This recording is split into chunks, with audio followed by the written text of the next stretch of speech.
Welcome to all the aspirants. நாம இன்னைக்கு 3 பிப்ரவரி current அஃபேர்ஸை பார்க்க போறோம்.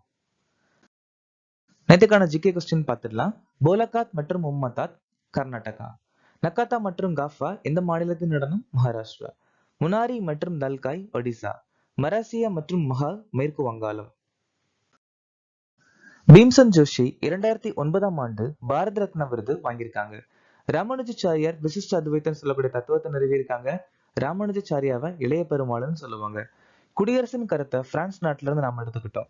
9வது ஐந்தாண்டு திட்டம் 1997 இருந்து 2002 வரைக்கும் நிலுவையில் இருந்துச்சு. பகுதி 5 ஒன்றியத்தை பத்தி சொல்லியிருக்காங்க. அது சரத்து 52 to 151. காசி எழுச்சி 1829 இருந்து 1833 வரைக்கும் திரோசின் தலைமையில நடந்துச்சு. தேசிய சுற்றுச்சூழல் பொறியியல் ஆராய்ச்சி நிறுவனம் நாக்பூர்ல அமைஞ்சிருக்கு. தாராசங்கர் பந்தபோதியை கந்திவாதம் சொல்லக்கூடிய புத்தகத்தை எழுதியிருக்காங்க.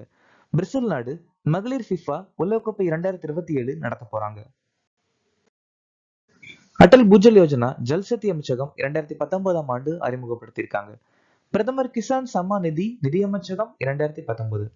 PM மத்ஸ்ய சம்பத யோஜனா மீன்வள அமைச்சகம் 2020.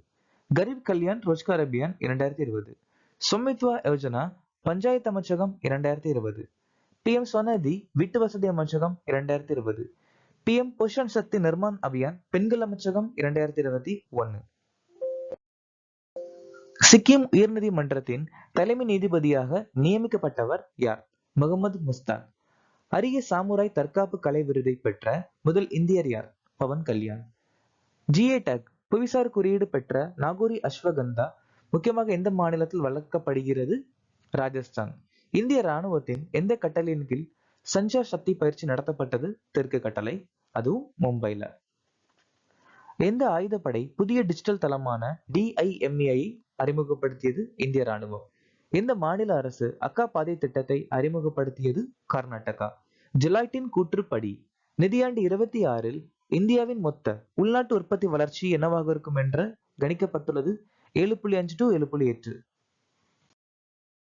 தேசிய புலனாய்வு அமைப்பின் இயக்குனர் ஜெனரலாக நியமிக்கப்பட்டவர் யார்? ராஜேஷ் அகர்வால். சமீபத்தில் பிலிப்பைன்ஸை தாக்கிய புயல் எது? நோவாக்கன்.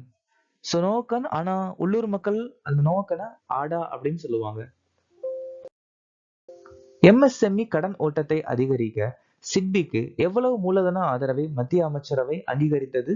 5000 கோடி. ஸ்மார்ட் பிளாட்டினா அட்வான்டேஜ் திட்டத்தை அறிமுகப்படுத்திய நிறுவனம் எது?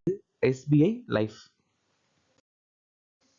2026 to 28 ஆண்டுக்கான எந்த AI தளத்துடன் BCCI 270 கோடி IPL ஸ்பான்சர்ஷிப் ஒப்பந்தத்தில் கையெழுத்திட்டது? Google Gemini. முன்மொழியப்பட்ட ஹோப் தீவு விண்வெளி நிலையம் எந்த மாநிலத்தில் அமைந்துள்ளது? ஆந்திரா. வேலைவாய்ப்பு மற்றும் சமூக போக்குகள் 2026 என்ற தலைப்பில் அறிக்கையை வெளியிட்ட அமைப்பு எது? சர்வதேச தொழிலாளர் ஆணையம், அதாவது இன்டர்நேஷனல் லேபர் ஆர்கனைசேஷன். இந்த அமைப்பின் கூற்றுப்படி உலகத்துல இருக்கக்கூடிய மொத்த அன்எம்ப்ளாய்மெண்ட் ரேட் வந்துட்டு 4.9%.